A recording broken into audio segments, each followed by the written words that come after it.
TikToker Satbor ditangkap dan jadi tersangka dalam kasus promosi judi online.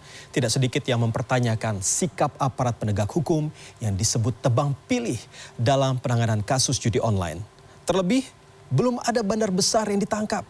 Meski pemerintah selalu gembar-gembor soal angka triliunan rupiah uang yang mengalir di bisnis haram ini. Kita simak laporan khas redaksi.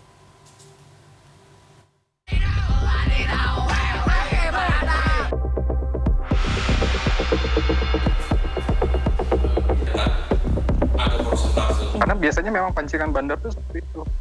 1-3 kali menang, kalahnya berkali-kali, yang diingat itu kemenangan bukan kekalahannya. Jadi petani di kampung tidak sejahtera, jadi tukang jahit pun sama. Pria asal kampung Babakan Baru, Kecamatan Cikembar, Sukabumi ini pun mencoba peruntungan dalam industri kreatif, menjadi pembuat konten menghibur di media sosial TikTok. 4 tahun menjadi TikTokers, nasib Satbor berubah. Pundi-pundi rupiah didapat hingga orang sekampung mengikuti jejaknya. Namun sayang, kebahagiaan Satbor dan warga kampung berakhir setelah Satbor ditangkap karena mengucap sebuah akun judi online yang memberinya gift. Penangkapan Satbor pun tidak sepenuhnya mendapat respon positif dari masyarakat, khususnya warganet. Aparat hukum disebut tebang pilih dalam kasus judi online. Polisi disebut hanya menangkap para pegiat medsos kelas teri, tapi tidak para selebritas tanah air. Sebagian masyarakat juga mempertanyakan kenapa belum ada bandar besar yang ditangkap meski pemerintah selalu menyebut perputaran uang mencapai ratusan triliun rupiah. Candu judi online tidak bisa dipandang remeh. Seorang mantan pelaku judi online, sebut saja Mr. X, mengaku selama 2 tahun kecanduan judi online hingga uangnya ludes. Merasakan pernah memenangkan dari deposit kecil ya. Setelah merasakan kekalahan pun mereka masih merasakan kepercayaan diri. Jadi siapa tahu nih dari kekalahan kemarin saya deposit gini lagi mungkin bisa kejarlah kekalahan yang kemarin. Karena biasanya memang pancingan bandar itu seperti itu. 1-3 kali menang, kalahnya berkali-kali, yang diingat itu kemenangan bukan kekalahannya. Yang diingat menang. Jadi perasaan kita percaya diri. Sejalan dengan kesaksian mantan pemain judi online, Ketua Kelompok Humas dan PPID PPATK M. Natsir Kongah menyebut judi online menyasar rakyat kecil. Ini terlihat dari uang taruhan atau dikenal deposit rata-rata di bawah Rp100.000.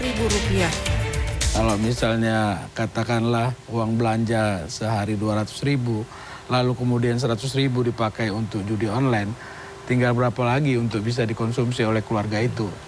Ya akhirnya ya anak-anaknya jadi stunting kan. Ahli keamanan siber Pratama Persada juga mempertanyakan soal penegakan hukum kasus judi online yang tidak menyentuh hulu bisnis haram ini, alias sang bandar besar.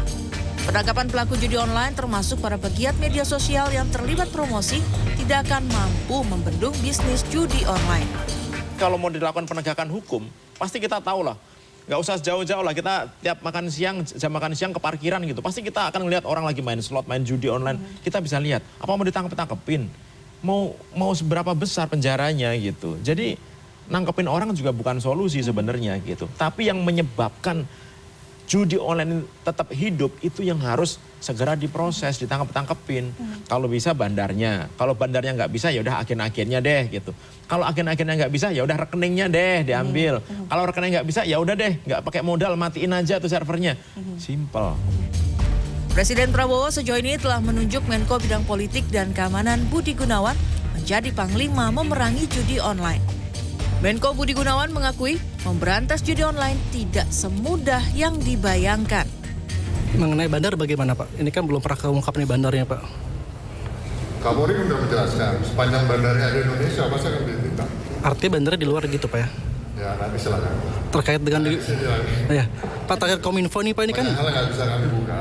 Ya beri kesempatan pada rekan-rekan dari IDS Judi Online untuk bekerja. Sebelumnya pada Rabu 6 November, di depan Komisi 3 DPR, Pusat Pelaporan dan Analisis Transaksi Keuangan PPATK menyebut kenaikan fantastis transaksi judi online di Indonesia. Hanya dalam waktu 6 bulan hingga Juni 2024, transaksi judi online mencapai 174 triliun rupiah. Dan jumlah ini terus meningkat drastis pada semester kedua tahun 2024. Transaksinya sudah mencapai 283 triliun rupiah. Ironisnya, banyak anak-anak terjerat judi online karena nilai taruhan semakin terjangkau, yakni hanya Rp10.000. Tim Liputan CNN Indonesia.